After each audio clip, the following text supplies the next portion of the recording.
Olá, bom dia a todos. Quem fala é o Rogério Tosti, diretor de RI da Edux. Primeiramente, peço desculpas pelo atraso. Tivemos um problema na plataforma de webcasting e agora já foi resolvida. Novamente, desculpa pelo atraso de 10 minutos. A apresentação vai ser conduzida pelo nosso CEO, Eduardo Parente, e pelo CFO, Eduardo Haiama.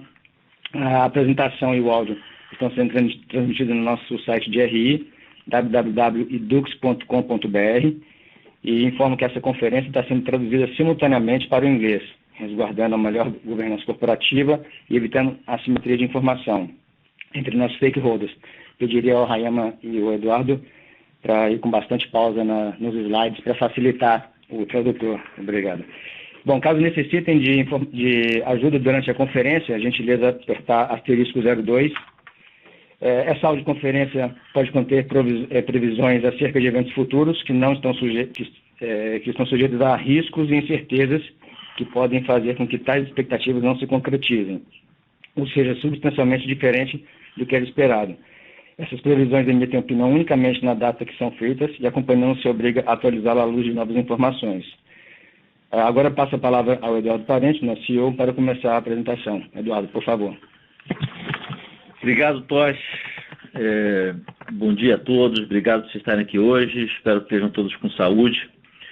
Eu queria começar a nossa apresentação, antes de entrar nos números propriamente ditos, passar com vocês algumas reflexões que a gente fez aqui na página 3, umas considerações iniciais.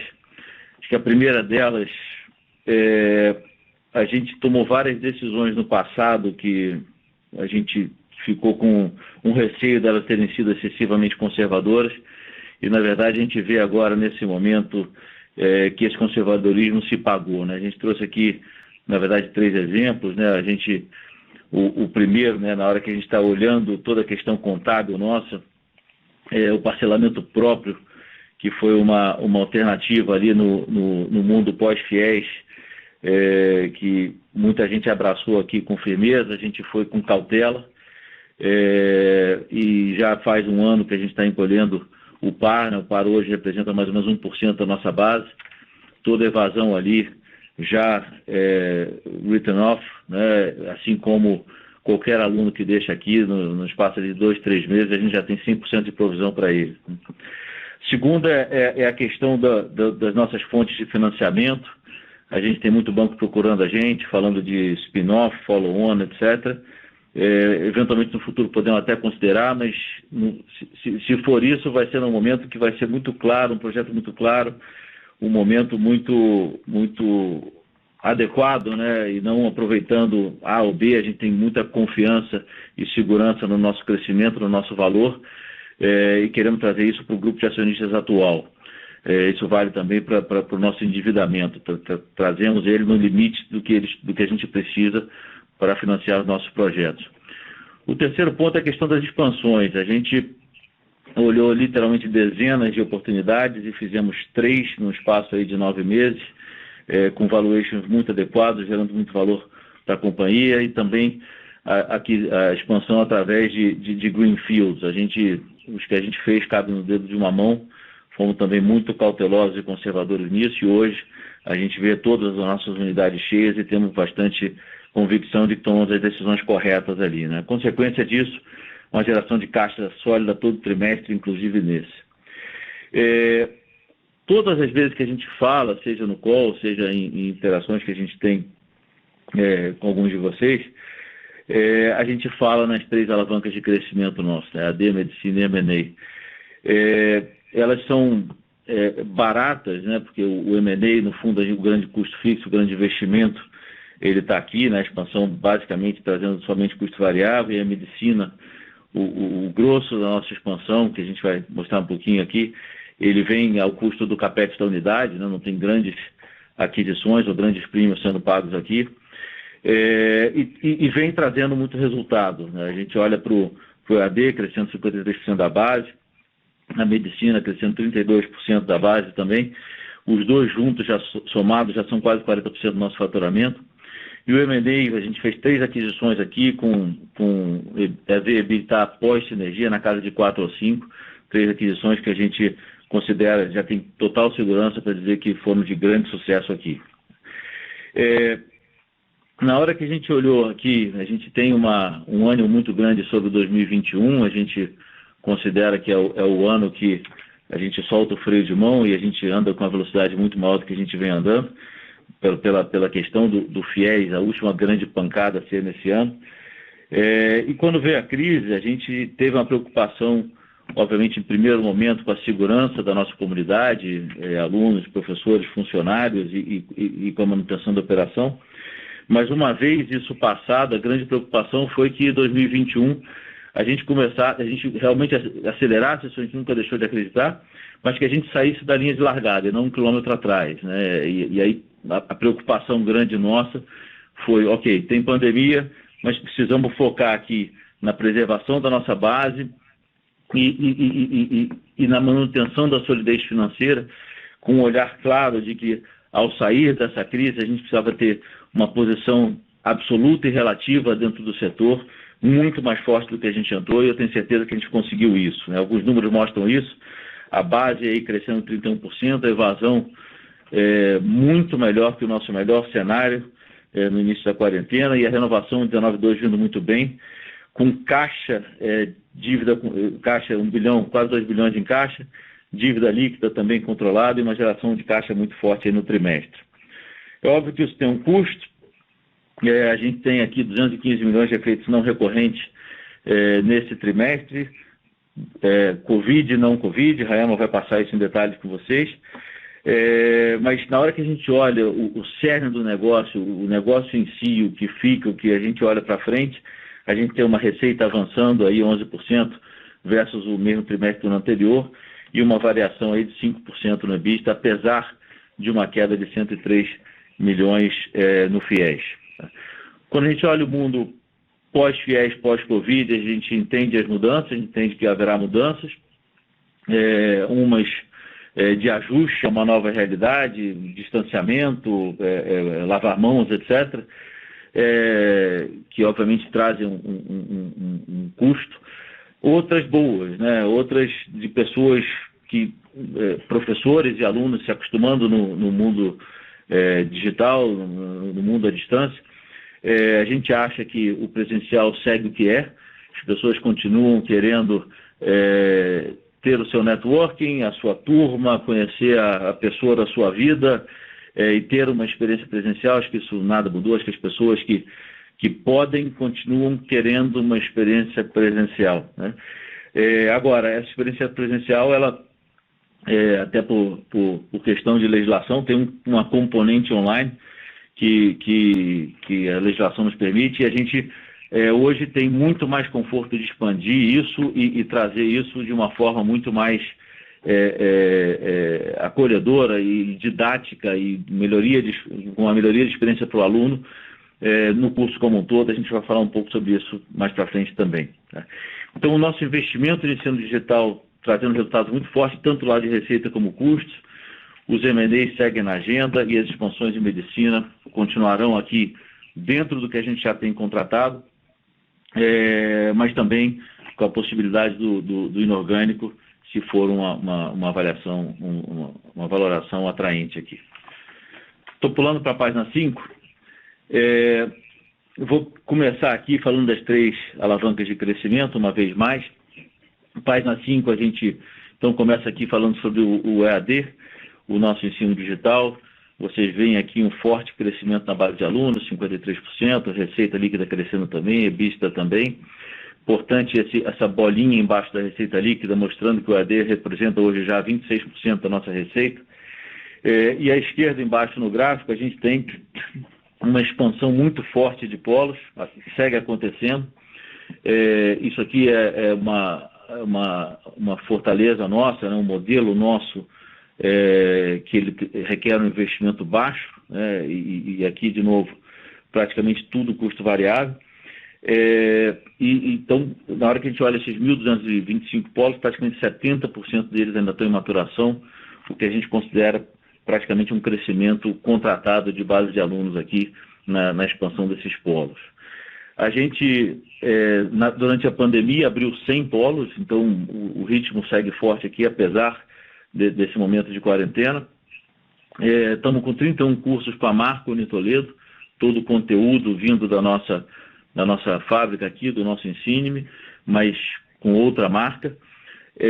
Já estamos indo agora para o segundo semestre, o curso vindo muito bem. Estamos lançando agora com a marca Unifanor. Ambos os cursos, além do conteúdo online tradicional que a maioria de vocês já conhece do Mundo Estácio, a gente está trazendo features novos para esses cursos, como reuniões com o professor ou com o tutor por Teams, né? Então, conseguindo trazer um ticket um pouco maior para esses cursos, né? E o IBMEC, importante que o IBMEC, a graduação IBMEC, a gente não tem nem vai ter um EAD, mas tem muito avanço do lado aqui de MBAs que já tinha uma tradição no curso e a gente segue avançando com eles. Estou passando para a página 6, na segunda alavanca de crescimento, falando sobre medicina aqui. À esquerda, em cima no gráfico, vocês veem um crescimento verde escuro, que a gente chama aqui, entre aspas, do crescimento de graça, né? Simplesmente a maturação da nossa base, maturação dos cursos que a gente tem, ou autorizações vindas do governo, não tem nesse verde escuro aqui, né, um gasto de aquisição, ou um pagamento por vagas, e acrescenta aqui no segundo trimestre de 2020 a entrada de Teresina, né, da unidade da Adtalem.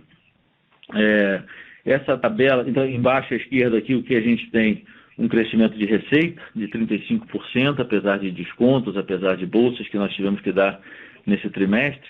A bolinha embaixo mostra que isso já é 11% da nossa receita total. E essa tabela é importante a gente olhar para ela e entendê-la bem. A gente tem na parte da esquerda,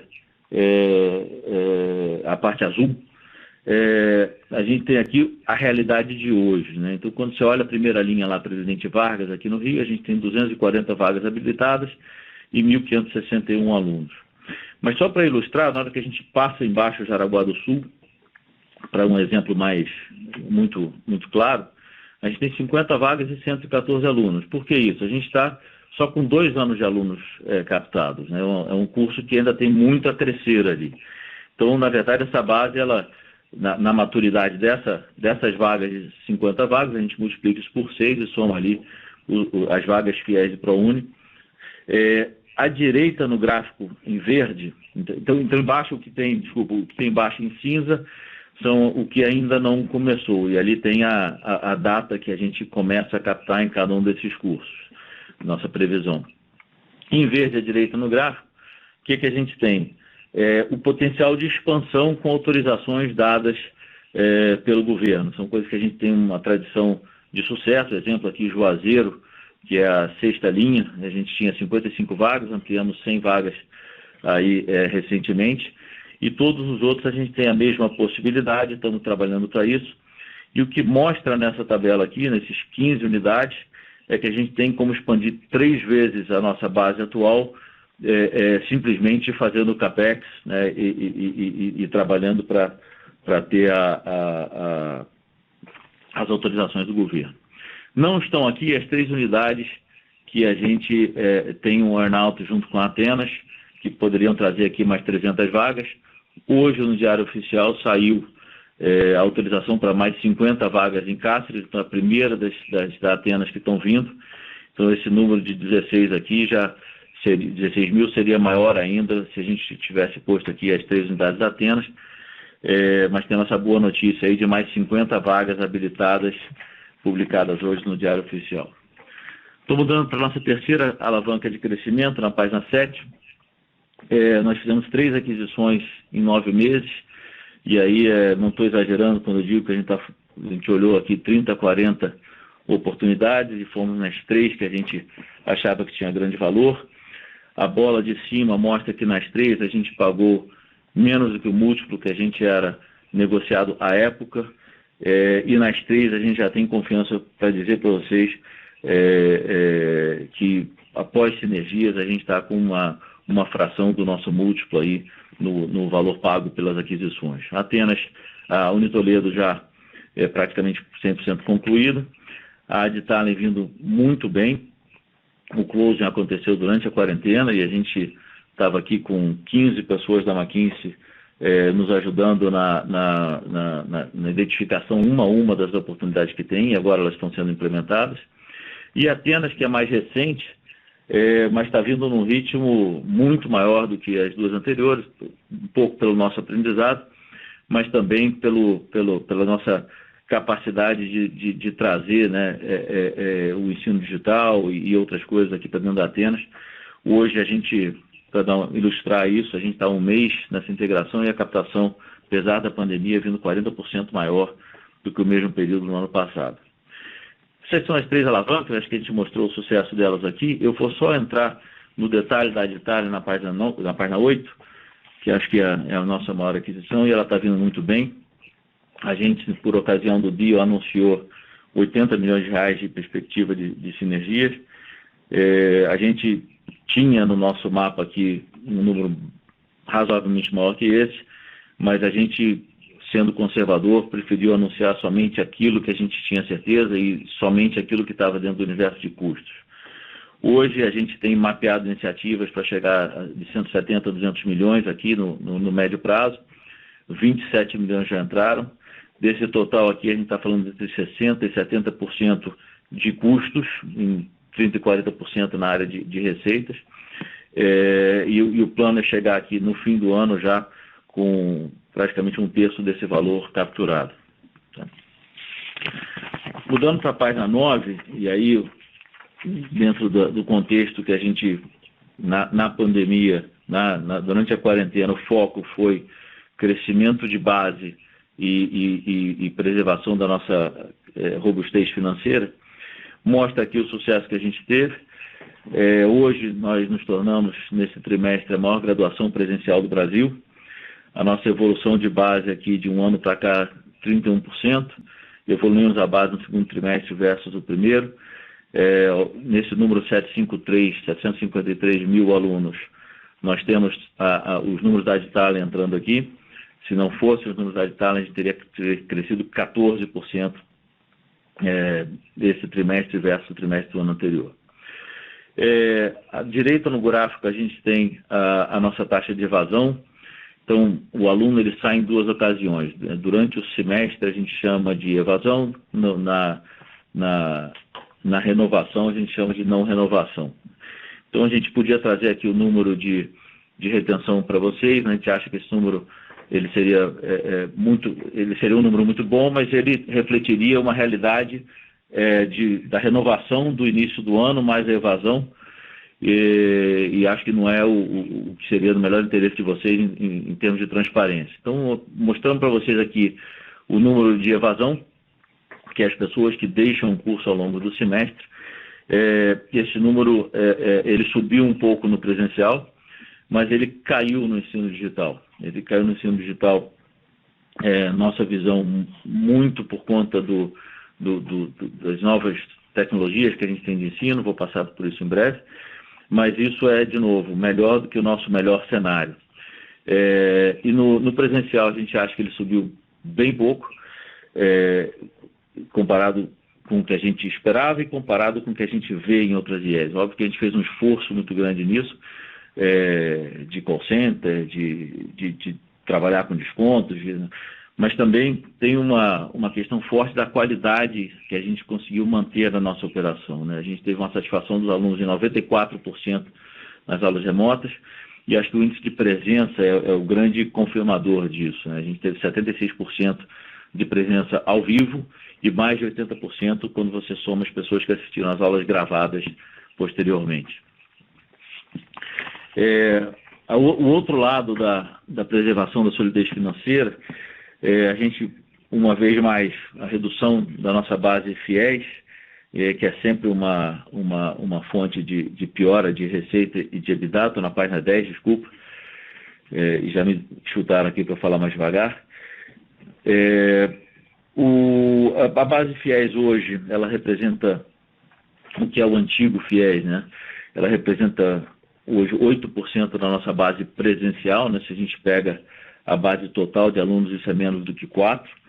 Então, esse é, de novo, o último ano que a gente tem um grande impacto. E do lado direito, a gente mostra a evolução, né? Uma coisa que a gente tenho um orgulho grande aqui, e acho que bate com o conservadorismo, né? É um atestado do conservadorismo que eu falei para vocês na página 3, de quanto caixa a gente gera, né? A gente chegou a quase R$1 bilhão no ano passado, e quando a gente olha o que a gente gerou nos primeiros 6 meses desse ano, é 40% a mais do que a gente gerou nos primeiros 6 meses do ano passado. A gente tem aqui também um baixo endividamento, isso pós-aquisição da Adtalem, ele subiu aqui para 1,45 e 1,9 bi em caixa, conforme mencionei anteriormente.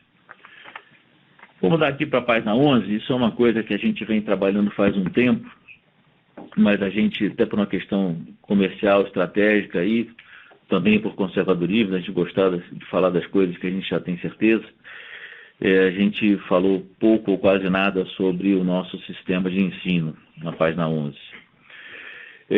Do lado esquerdo da página é o próprio sistema de ensino propriamente dito, que a gente criou no primeiro semestre do ano passado. A gente, olhando a nossa graduação digital, a gente entendeu que a gente tinha o melhor formato do mercado, um formato leve, fácil e que fala a linguagem do aluno, com vídeos curtos, com textos, perguntas, pesquisa, volta para vídeo curto, né? Então, uma forma muito didática e fácil, né, do aluno se engajar, especialmente falando da juventude de hoje. Mas entendemos que a gente tinha uma escala para fazer um upgrade substancial na qualidade do conteúdo. Então, a gente, há 1 ano e meio atrás, começou...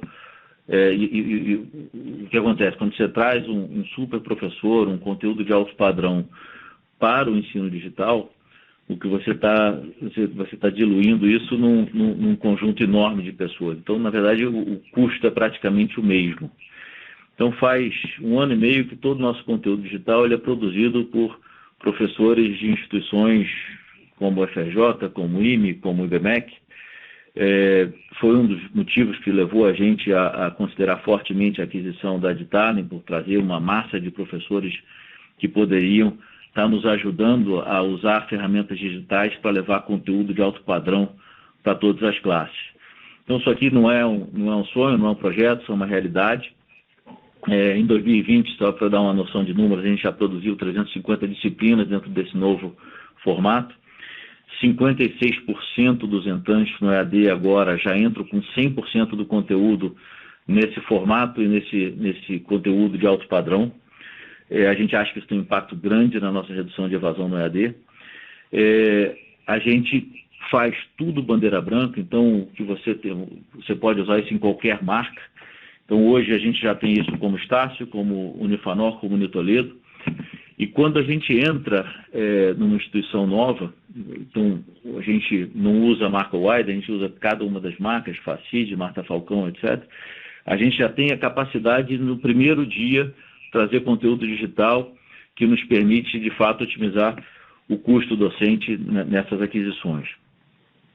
Então, esse foi o primeiro passo que a gente fez isso, começou isso há 1 ano e meio atrás, e hoje é uma realidade completa. Esse número de 56% da base de entrantes no próximo semestre ele já vai passar de 70%. E a gente inovou, e a pandemia nos ajudou a ter a coragem de fazer isso, trazendo esse conteúdo também para o mundo presencial. O que quer dizer isso? O aluno Estácio, ele vem 90% de escola pública, né? O livro analógico não é uma realidade que ele viveu muitas vezes, né, na maioria dos casos. E a gente está fazendo um piloto desde que o Ensine-me foi criado, 1 ano e meio atrás, usando o conteúdo digital, substituindo o conteúdo analógico nas aulas. Quando você chega nas aulas nesses pilotos, os alunos têm muito mais facilidade de absorver esse conteúdo, até porque é muito no celular ou no iPad, e ele vem fazendo isso dentro do transporte público. Ele vai ouvir um podcast, ele vai ver um vídeo, talvez ele não veja o conteúdo todo, mas o nível de preparo que esse aluno chega em sala de aula é completamente diferente do que quando a gente usava os livros. Então, hoje, a gente está levando isso, né, estão substituindo os livros pelo material do Ensine-me para os alunos presenciais também. Então, a sala de aula torna-se muito mais o professor organizando e ajudando os alunos a interagir entre si, baseado no que eles aprenderam antes de entrar na sala de aula. E a gente foi de verdade para isso, né? A gente hoje tem 340 mil alunos presenciais, já são 80 mil que estão estudando dentro dessa realidade. Essa realidade a gente transformou todas as disciplinas um conjunto de digital e presencial. Então, ele tem um pedaço que ele vai fazer sozinho, um pedaço que ele vai fazer junto com o professor, versus a realidade anterior, que você tinha matérias presenciais e matérias digitais. Hoje a gente já transformou para esses 80 mil alunos todas as matérias em digital e presencial, o que facilita muito a gente chegar no limite de 40% do online, com uma melhora muito grande na experiência e na didática que o aluno tem dentro do nosso sistema de ensino aqui. Outro benefício disso é que isso estabiliza muito o número de créditos por período e trabalha uma grande reclamação, um grande ofensor de NPS que a gente tem, que é a variação de mensalidade ao longo do curso do aluno. Vou mudar aqui para a página 13, entrando no capítulo de eventos não recorrentes do trimestre. A gente elencou aqui várias ações de enfrentamento ao Covid-19. A primeira, que a gente chamou de Estácio com você e o Widen com você, não é o Widen com você, cada uma das marcas, né? Temos o Unitoledo com você, o Unifanor com você. A gente entendeu que do ponto de vista de responsabilidade social e do ponto de vista da preservação da nossa base, descontos lineares não eram a coisa mais inteligente a ser feita. Porque quando você dá um desconto de 20% para todo mundo, tem gente que poderia pagar os 100% e quem perdeu o emprego não consegue pagar os 80%. Então a gente preferiu ser muito agressivo e ouvir a história de cada aluno. Então o resultado disso é que a gente beneficiou 31 mil alunos de forma muito enfática, né?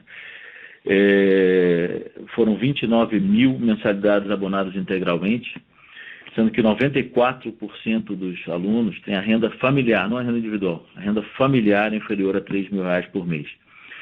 A gente entende que isso é o certo, do ponto de vista de ajudar quem precisa, e entendemos que isso também é o inteligente do ponto de vista do negócio, da gente estar trabalhando na retenção, na lealdade, né, no momento que as pessoas estão tendo dificuldade ali.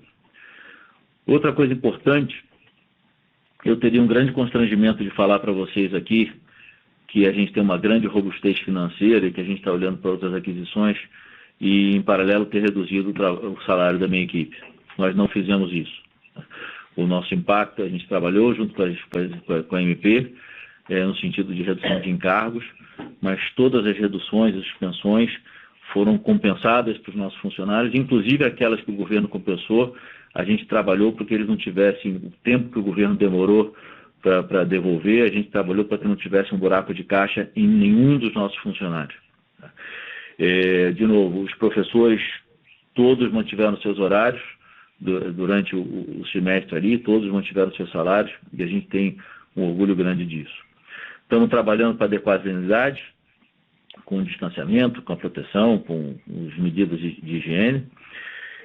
Trabalhamos com Magalu, Oi, TIM, Vivo, etc., para ajudar os alunos que não tinham hardware ou banda dentro de casa. Foram mais de 5 mil alunos beneficiados com isso, para que as pessoas pudessem estar, pudessem não ficar para trás durante esse período. E tivemos, de novo, um grande esforço de muita gente aqui, dos nossos 15 mil funcionários, para fazer isso funcionar, e o feedback foi muito bom. Obviamente isso tem um custo, como eu falei. Vou passar aqui para o Reama para ele começar a detalhar os números para vocês. Muito obrigado. Obrigado, Parente. Bom dia a todos. Então, passando para o slide 14, falando um pouco de números, basicamente no trimestre nós tivemos um impacto de 215 milhões, que é o que nós ajustamos no nosso EBITDA, e eu vou passar linha a linha quais foram esses impactos. A primeira delas foi na linha de receita, tá, que está relacionado tanto com o programa, como o Parente mencionou, do Estácio com você, o Adem com você e outros, mas também com descontos impostos por leis ou liminares, que reduziram a nossa receita em 67,5 milhões.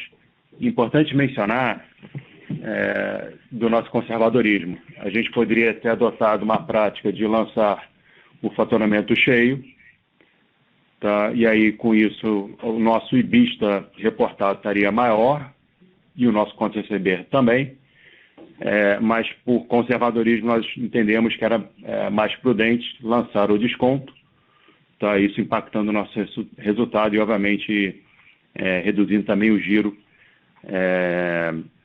que ficaria na rua. Um outro ponto importante, 67,5 milhões, ele não inclui outros impactos que certamente nós tivemos na captação, tá? Principalmente no presencial. O EAD, acho que até comentou no primeiro trimestre, ele sofreu pouco, mas no presencial sofreu mais, tá? E um pouco também na retenção. Isso aqui não está, isso aqui é só de fato os impactos diretos. Na segunda linha, que é a linha de custos, a gente está reportando aqui aqueles benefícios que nós tivemos, que nós entendemos que são não recorrentes, como o da MP 936, renegociações com fornecedores e outros, né? Eles tiveram uma ajuda nesse sentido no trimestre de 14,7 milhões, mas aqui também é importante mencionar o que foi comentado no slide anterior, né? Ele poderia ter sido maior, mas como o parente mencionou, nós achamos por bem manter o salário líquido de todos os nossos colaboradores, né? E isso obviamente trouxe um custo, né? Mas a gente entendeu que isso era o correto. Na terceira linha, estamos falando da parte comercial, né? E aqui tem dois ajustes que estão no gráfico à direita, né? Um é um provisionamento de FIES, basicamente de anos anteriores, e o outro que vai na linha do que a gente comentou do conservadorismo, né, da PDD. Na parte do FIES, basicamente nós estamos provisionando contas receber que a gente tinha de 2018 para trás, então a gente está provisionando 100% desse montante, e 19 parte dele. Tá? E aí, só comentando rapidamente o que é isso, basicamente nós temos hoje uma parte desse valor que teria provavelmente sendo cobrado no futuro, parte do aluno, parte do FNDE. A gente entende que o momento para a gente conseguir fazer isso é muito baixo, e conforme vai passando o tempo, a probabilidade diminui. A gente achou por bem, como ainda está incerto, ainda mais nesse momento da economia que a gente não sabe como vai se comportar, de estar provisionando esses montantes. No caso da Covid, que a gente põe aqui como PDD Covid, se nós fôssemos seguir a nossa política de provisionamento para PDD, vocês provavelmente só estariam vendo esse resultado no terceiro ou talvez no quarto trimestre. Aqui, nós adotamos a política mais conservadora. O que nós fizemos?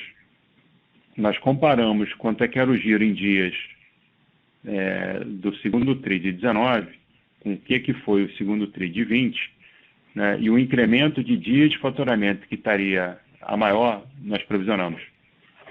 Tá? Por isso que houve muito pouco incremento, se vocês forem olhar o nosso balanço do conto receber, obviamente está um pouco poluído, que lá tem já a incorporação da Distale, mas se fosse sem isso, vocês não veriam nenhum crescimento relativo. Na quarta linha, em relação às contingências, nós lançamos uma contingência adicional de 55 milhões.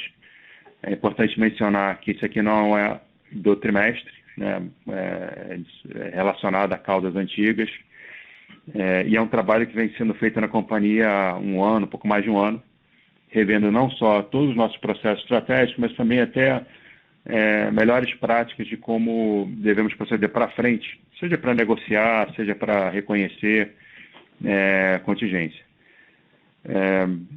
A gente teve ajuda e continua tendo uma ajuda de uma consultoria que está fazendo ali um trabalho, tá? Então pode ser mais um pedacinho ainda sendo lançado para frente, mas é menor.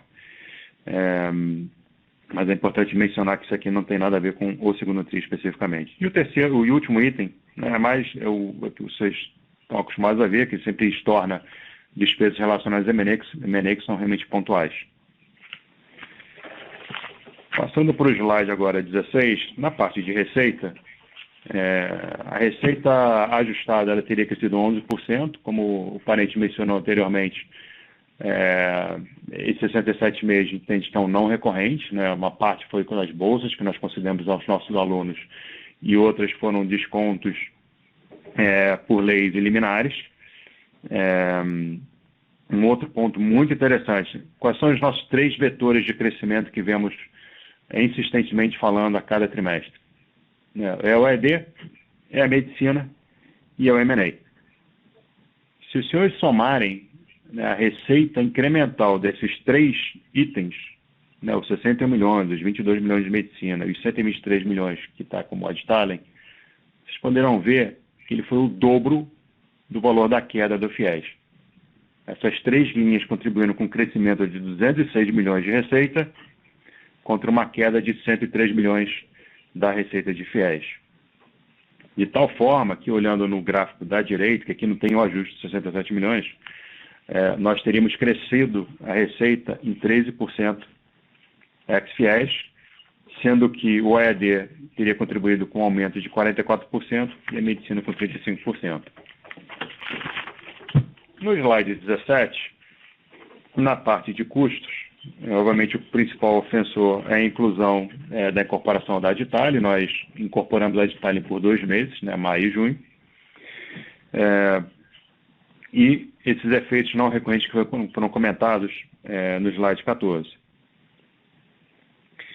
O principal ponto aqui que podemos comentar tem uma sazonalidade que ocorreu basicamente em custos. De G&A não é um incremento de fato que houve relevante. Na parte de PDD, obviamente, conforme você vai reduzindo a receita de FIES que não tem inadimplência e vai incorporando novas receitas que tem inadimplência, tem uma questão de mix. E no final, que é a parte de custos de serviços prestados, isso aqui é a nossa otimização da pesquisa operacional, que a cada ano vem melhorando. No slide 18, a resultante do crescimento de 11% da receita ajustada com o 20% do custo, resultou numa redução de 5% no EBITDA, tá? Onde o EBITDA reportado foi de 111 milhões e com os ajustes chegou no 327 milhões de reais. Lembrando, como eu comentei, como nós adotamos uma postura conservadora na forma de reportar os nossos números, de reconhecer o desconto por leis liminares como dedutor de receita e antecipar potenciais PDDs que a gente poderia ter lançado no 3º ou 4º TRI por conta da nossa política, não sendo isso, provavelmente o montante todo seria menor. Mas o mais importante desse gráfico, desse slide, é o gráfico da direita, que foi a nossa geração de caixa, onde ela cresceu quase que 50% ano contra ano. Agora eu volto a palavra no parente para terminar a nossa apresentação. Obrigado. Obrigado, Rayama. Pessoal, mensagem para frente aqui. A gente está confiante que a nossa posição relativa no mercado se tornou ainda mais forte pela capacidade que a gente teve de dar resposta eficaz aos desafios de curto prazo aqui, a base crescendo, o fluxo de caixa crescendo, o caixa gordo. As alavancas de crescimento estão todas aqui e seguem entregando resultado. Ensino digital crescendo, medicina crescendo, M&A, de novo, muita disciplina, muito cuidado em cada aquisição que a gente faz. E a perspectiva para frente, a gente teve a nossa primeira semana de aula com 76% de presença síncrona, ou seja, pessoas ao vivo. A segunda semana de aula já com 79%, foi o nosso recorde, de presença ao vivo, de novo, com muita satisfação. A gente tem essa maturação natural, né, esse crescimento contratado pelos polos de AD que ainda seguem crescendo, mas os polos que a gente cresceu no último ano ainda tem uma maturação grande para vir, e as unidades de medicina que a gente tem também tem um crescimento muito grande, natural ali dentro, e barato, e tem uma posição muito confortável para novas aquisições. O segundo semestre, o grande fator que impacta o segundo semestre resultado do segundo semestre é a renovação. A gente está aqui com 70% do caminho andado. No presencial, a gente está 9% acima ex-fiéis do mesmo estágio do ano anterior, da mesma data, né, no dia 20, alguma coisa de agosto que a gente está hoje, 7.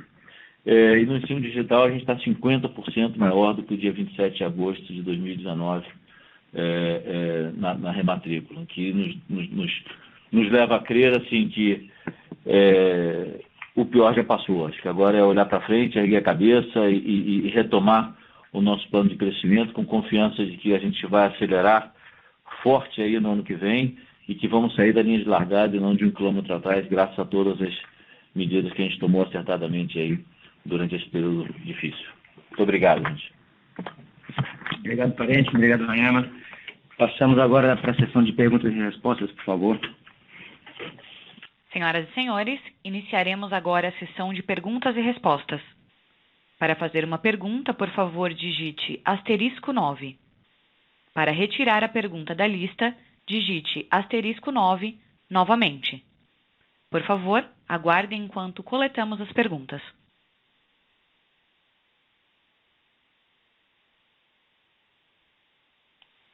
Nossa primeira pergunta vem do senhor Samuel, da BTG.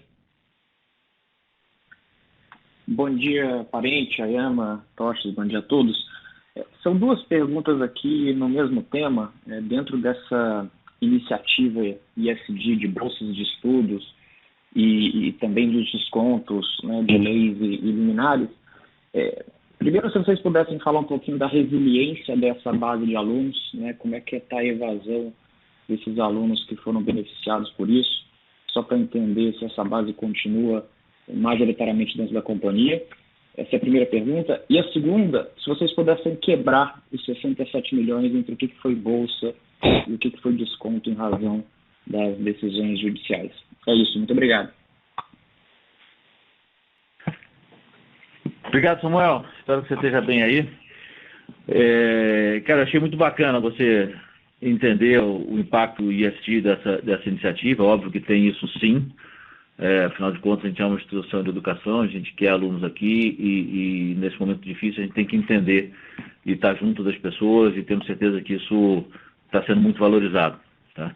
É óbvio que isso não é apenas uma coisa de IST, acho que tem uma questão de preservação de base e acho que é excelente a tua pergunta. A gente consegue classificar nossos alunos aqui, tem um mundo de inteligência artificial para fazer isso, em propensão à evasão. Tá?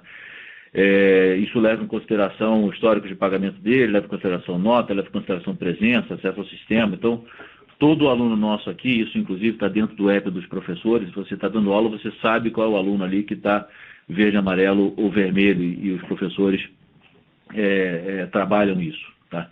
Então, a gente tem uma base comparável dos alunos que entraram no Estácio com você, logicamente, eles têm uma propensão maior à evasão, né, porque alguns já estavam ali tendo dificuldade nos seus pagamentos, e a gente conseguiu comparar exatamente, tá? Não é uma estimativa isso versus o todo. É o aluno Estácio com você versus o aluno de mesmo perfil não Estácio com você. O número é da ordem de 30 pontos percentuais a mais de renovação dos alunos Estácio com você. Tá? A segunda pergunta, com relação à distribuição dos 67 milhões, Rayan, me ajuda aí, 1/3, 2/3, 1/3 bolsa, 2/3 descontos. Tá? Perfeito, muito obrigado, Eduardo. Obrigado a você. Obrigado. Nossa próxima pergunta vem da senhora Suzana Salaru, do Itaú.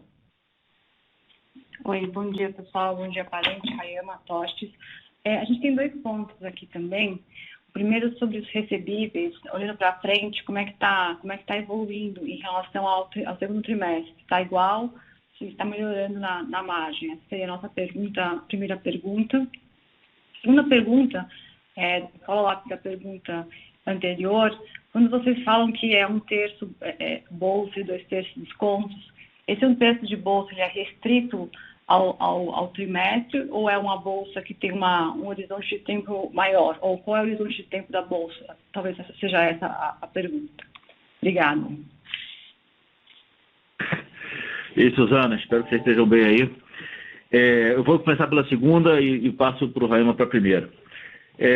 O programa Estácio com Você, ele foi praticamente tudo, né, mais de 90% dentro do trimestre que vocês estão vendo. Tá?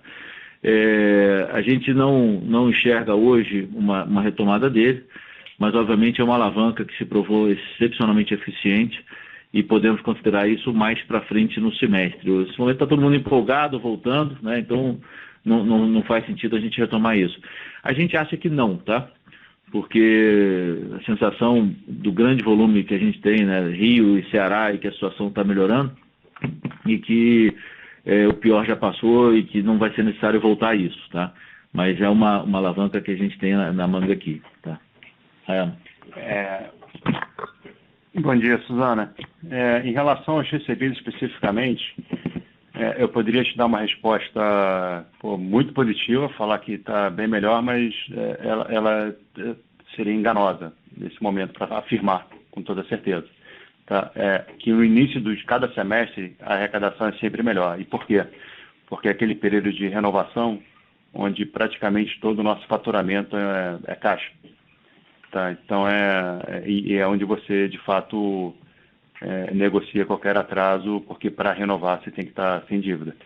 Então, acho que está um pouco cedo para afirmar, assim, a gente tem sentido que já venha melhorando já desde de junho, mais ou menos, né, que foi o final do semestre passado, mas ainda é cedo para afirmar qual o grau dessa melhora.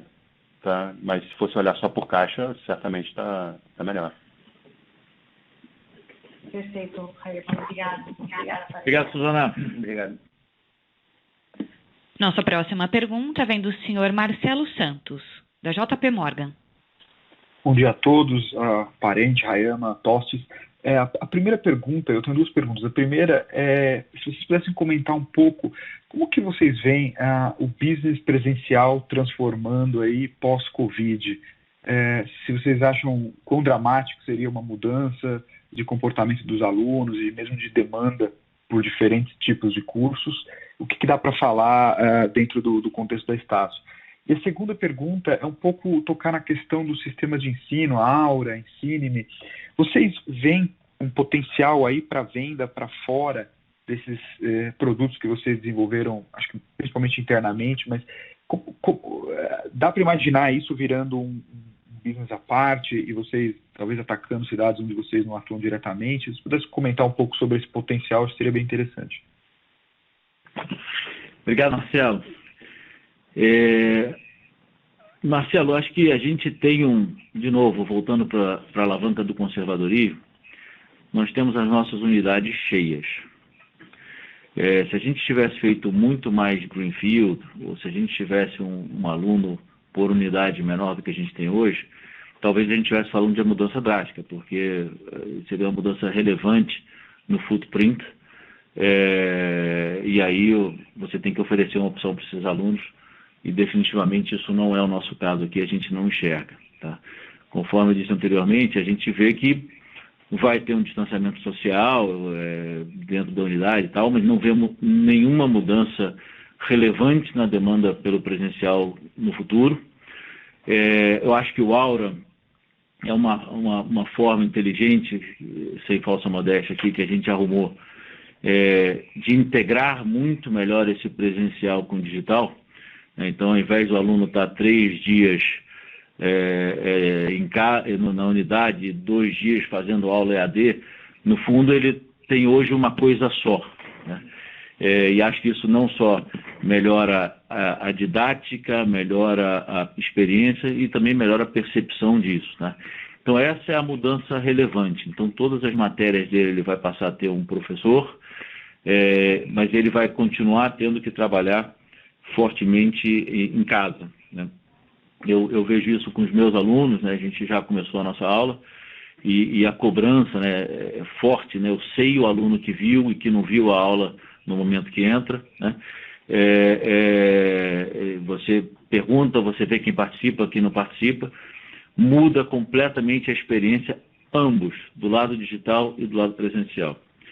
Com relação à venda, Marcelo, a gente até está fazendo um pilotinho muito pequenininho de entender, com umas ideias muito pequenas, como é que isso poderia ser, mas está tão longe de qualquer coisa nesse sentido que seria irresponsável ou muito agressivo de eu falar isso para vocês ou de gerar qualquer expectativa nesse sentido. A gente entende que o ensino superior tem uma diferença muito grande do ensino médio, do K-12, no sentido que no K-12 você tem muito menos, as participações de mercado são muito menores, né? Então, para você ganhar dinheiro com o sistema de ensino, necessariamente você tem que sair do seu universo. A gente, como tem um share relevante, né, do mercado como um todo, a gente acha que a gente gera muito valor dentro de casa e gera um grande diferencial competitivo, né? Então, a gente acha que isso é importante, que gera muito valor, que vai gerar muito crescimento, mas ainda é muito cedo para a gente considerar qualquer hipótese de sair disso dentro de casa. Perfeito.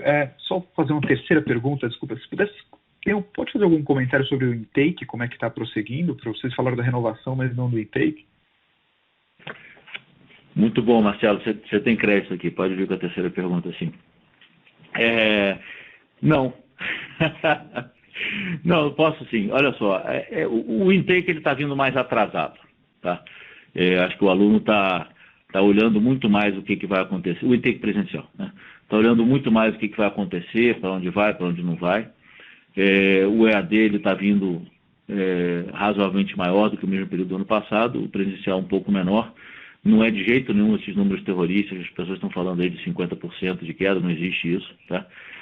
A nossa expectativa aqui hoje é de terminar com um intake muito parecido com o do ano passado, mas com uma mudança de mix aí entre AD e presencial, em virtude aí desse momento que a gente está vivendo. Perfeito, obrigado por essa resposta. Nossa próxima pergunta vem do senhor Thiago Bertolucci, da Goldman Sachs. Oi, pessoal, bom dia a todos. Obrigado pela apresentação e por pegar as perguntas. A gente também tem duas. A primeira delas é com relação ao PDD. No release e na apresentação agora do qual vocês explicaram bem os efeitos do FIES e do não recorrente de Covid, a gente só queria entender um pouco mais com relação ao que vocês têm no balanço de par e DIS, como que estão as curvas de coleta e evasão, e dependendo dessas, talvez se existe aí um risco de provisionamento maior daqui para frente. E a segunda, ela é mais estratégica com relação ao EAD. Vocês têm crescido super rapidamente a base de hubs e número de alunos, mas alguns dos seus competidores diretos também. Qual é a estratégia de vocês para diferenciação e atração de parceiros e alunos nesse cenário competitivo mais forte? Seria via preço, modelo acadêmico, modelo de produto, infraestrutura, posicionamento geográfico? E dependendo da resposta dessa estratégia, quais seriam os impactos para a evolução de ticket e rentabilidade daqui para frente? São essas perguntas. Obrigado.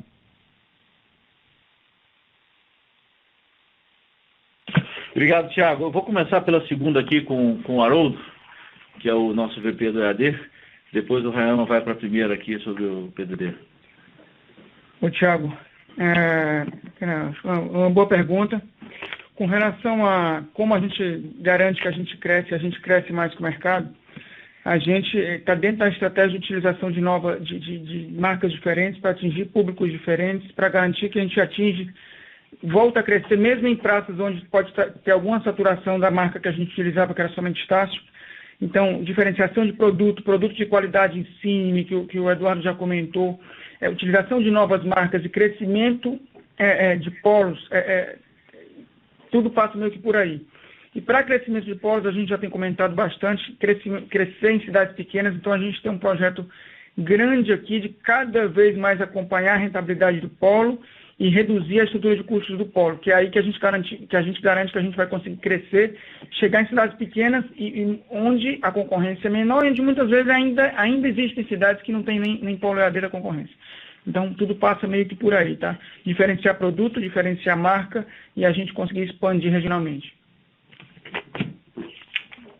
Thiago, obrigado pela pergunta. Em relação a PDD de DIS e PAR, a resposta não tem nenhum risco adicional. E aí, lembrando, a nossa política de provisionamento é uma política ultra conservadora. A partir do momento que o aluno evade, como o parente havia mencionado na nossa apresentação, a PDD ela vai para 100% muito rapidamente.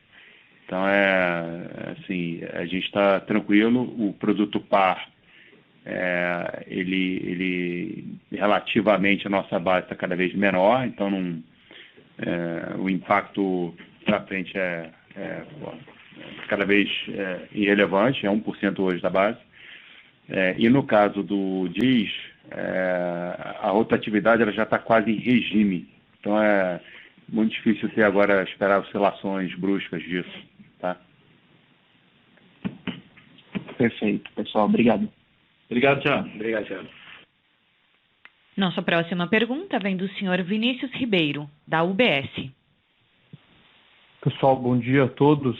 Espero que esteja todo mundo bem. Obrigado por pegarem minha pergunta. São duas, na verdade. Ambas sobre a Adtalem.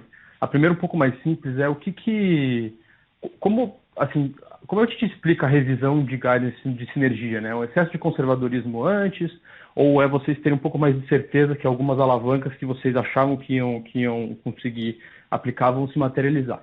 E aí a segunda pergunta é um pouco sobre estratégia de captação, especificamente em Adtalem, né? Então, a pergunta é, se muda alguma coisa versus como a Adtalem tocava, se tem alguma estratégia específica de precificação, algum approach diferente por praça. Então, eu só queria entender se a gente pode esperar, já nessa captação do segundo semestre, uma mudança significativa no approach da Adtalem. É isso. Muito obrigado. Obrigado, Vinícius. Vamos lá. Excesso de conservadorismo, não sei se a gente chamaria isso, né? A gente gosta de falar os números que a gente tem certeza, né? Então, a gente, na hora que foi anunciar, qual o número que tem certeza que não vão passar vergonha? Eram uns 80, ainda que a gente achava que vinha mais. Na hora que a gente destrinchou e fez iniciativa por iniciativa e conseguimos entregar a TI super rápido, a gente olhou e falou, não, o número que a gente tem certeza hoje é um número muito maior do que aquilo, estamos no 170, 200, né? Então, essa é a evolução aqui, tá? E aí, isso tem um pouco a ver com a segunda pergunta, né? A Adtalem, ela para a gente, ela não existe, né? A gente tem vários universos completamente diferentes entre si. Então, na hora que você olha, o IBMEC é uma coisa, né? E o IBMEC a gente está sendo super criterioso para botar a mão ali, né? Queremos aumentar o poder da marca, né? Então não tem sinergia de docente no IBMEC, não tem nada, né? Tem, pelo contrário, aqui no IBMEC algumas dissinergias de curto prazo, a gente gastando mais dinheiro em marketing, trazendo outros professores super gabaritados, tá?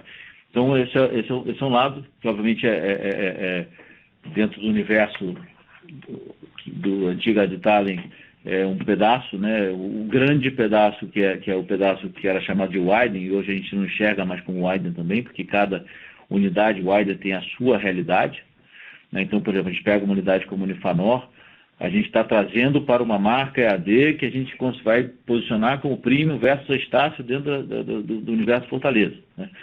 A gente tem hoje 4 unidades de medicina no Ceará, as 4 hoje são Estácio, temos total flexibilidade de mexer com marcas ali, né? Então, cada um é um, e aí as cidades que a gente tem mais unidades Estácio e não Estácio, a gente está trabalhando para ter um posicionamento diferente. Agora, a gente está trazendo muita tecnologia de captação. A gente desenvolveu isso dentro de casa, e é um pouco do que a gente fala, né? A gente fez um senhor turnaround aqui dentro, nos últimos 3 anos, e a gente olha e fala assim, caramba, se a gente fizer isso nos outros, vamos ter muito dinheiro para ganhar. E esse sistema de precificação e de ferramentas digitais de captação, né? Hoje, a captação é praticamente toda ela digital, né? Especialmente nesse momento, né? Então, assim, online. Então, a gente tem muita tecnologia que eu acho que o pessoal lá estava claramente alguns passos atrás da gente, né? E o outro lado é essa cultura que vocês conhecem, que tem muito tempo de Estácio, não é de agora, né? Eu acho que vem lá de trás do IPO, de bater meta, de olhar resultado, de olhar detalhe. Então, eu acho que o que era o Widen, o que era o IBMEC, acho que teve poucas mudanças até agora. Mas o que era o Widen está tendo uma experiência de captação completamente diferente do que era 6 meses atrás. Perfeito, Parente. Obrigado pela resposta. Obrigado, Vinícius. Nossa próxima pergunta vem do senhor Maurício Cepeda, da Credit Suisse. Bom dia, Parente, Hayama, Tostes, obrigado pelo espaço para fazer as perguntas. Bom, em primeiro lugar, parabéns pelo esse conservadorismo. Acho que no momento que o setor está hoje, de fato, está se pagando, né? Mas eu queria fazer algumas perguntas um pouco mais de perspectivas aí. Eu acho que tirando esses efeitos de Covid que foram bem apontados no curto prazo, a gente sabe que o ensino superior já não vinha numa toada muito boa, né? E a Covid deve gerar uma crise econômica de renda, pelo menos um pouco mais séria daqui para frente. O que vocês têm pensado aí preventivamente em termos de otimização de campi, curso e coisas desse tipo que possam meio que preservar a companhia num declínio aí do ensino presencial para o futuro? Então, essa é a minha primeira pergunta. E a segunda é se tem algum risco do que está acontecendo agora ter um efeito um pouco mais perpetuável, né? A gente vê, como foi discutido antes, que tem um certo acréscimo de desconto, bolsa, né? Obviamente vocês são bem conservadores em termos do PDD, mas se tem algum reflexo aí que possa continuar machucando indo para o longo prazo. Muito obrigado. Obrigado, Maurício. Bem-vindo aí. Vou deixar o Adriano começar aqui nas perspectivas de otimização. Só um parênteses antes de começar. Eu acho que a gente está na nossa terceira onda aqui, na terceira baixa de maré, como a gente gosta de falar aqui. Na primeira foi o FIES, depois alguns anos aí de crise, agora o Covid, né? E acho que vai diferenciar quem está otimizado e quem não está otimizado. Vejo alguns concorrentes que aproveitaram não, mas fizeram um trabalho que a gente fez de otimização de custos há 2 anos atrás, fizeram durante esse momento de pandemia, que eu acho muito saudável, e acho que a vida de quem não tem escala para produzir conteúdo digital de qualidade, quem não tem um número médio de alunos por campus relevante, eu acho que a vida vai estar muito difícil, né? Então, eu vejo assim uma assíntota em ticket, que eu acho que é a gente chegando no limite do que as pessoas menos otimizadas aguentam, tá? Mas acho que nós e outros que já estão bastante otimizados e que têm muita escala, tem uma chance, inclusive, de ter um upside nessa nova realidade que você pintou aí. Mas vou passar aqui para o Adriano, que é o nosso VP de operações presenciais, para falar um pouquinho do que ainda vem pela frente aqui de otimização de campus e de cursos. Oi, Maurício. Bom, o trabalho de otimização ele é constante aqui na área de operações, nos nossos campi. Mas eu acho que vale destacar aqui um ponto que o Eduardo já falou, que é super importante, que é o nosso novo modelo de ensino aula. Ele traz aí uma otimização ainda maior para as nossas unidades, não só no incremento do ensino digital, mas também na integração entre os cursos. Então, mesmo cursos com menor volume de alunos, eles trabalham de forma muito mais integrada entre si. Com isso, a gente melhora nossos indicadores, especialmente o indicador de ensalamento, que nós chamamos aqui, que é a relação de alunos por turma. Isso vem melhorando e a gente espera que melhore ainda mais para o próximo ano. E o impacto direto disso é na questão do custo docente. Então, esses trabalhos eles vêm sendo desenvolvidos, Maurício. A gente, enfim, é o nosso dia a dia. A gente imagina que isso, para o próximo ciclo, siga nessa linha. Maurício, em relação à sua pergunta só de desconto e bolsa, só para ter certeza, a expectativa para frente em termos de desconto, bolsa, PDD, ou na verdade se isso no final do dia é uma tendência para ticket futuro? Só para entender a pergunta, por favor. Eu acho que são as duas coisas, né? Tem uma certa relação entre elas, né? No final, no net, né? O que vocês imaginam que vai acontecer em uma eventual deterioração de ticket? Não, a gente não está vislumbrando nada. Aliás, o que nós estamos fazendo, especificamente nessa aqui, obviamente, da bolsa que nós demos no Estácio com você, como o parente havia mencionado, ela foi muito cirúrgica, né? Naquelas pessoas que de fato sofreram muito dos nossos alunos na crise. E o que nós estamos fazendo já há algum tempo é mudando bastante. A gente entende que tudo que seja do Aura, como nós mencionamos, o ensino digital, do Ensine-me, e outras iniciativas para melhorar, inclusive, a experiência do nosso aluno, vai no sentido contrário, né? No sentido de melhorar a retenção, melhorar a presencialidade, que no final do dia é isso que é o serviço prestado na percepção com qualidade, né, que garante sustentabilidade em si do negócio, não ficar negociando por desconto específico ali, né, de forma linear. Mas não sei se respondi a pergunta, se é um... Eu acredito que sim, né? Se eu puder recapitular, o que você está dizendo é o seguinte, né? Vocês tiveram que tomar ações pontuais que você não acredita que isso tenha um impacto um pouco mais longo prazo. Você não está acreditando que haja uma deterioração de ticket, né? Que ela vá progressivamente ocorrendo, né? Eu acho que até o ponto que o parente falou, que existe uma assíntota, né? Enfim, acho que era mais ou menos nesse sentido. Quando você olha, na verdade, o que nós estamos já entregando com o ticket que nós cobramos e a qualidade que a gente, de fato, né, tá produzindo, a gente entende que seria meio que até quase que um piso já o que já é praticado, né, no presencial. Né?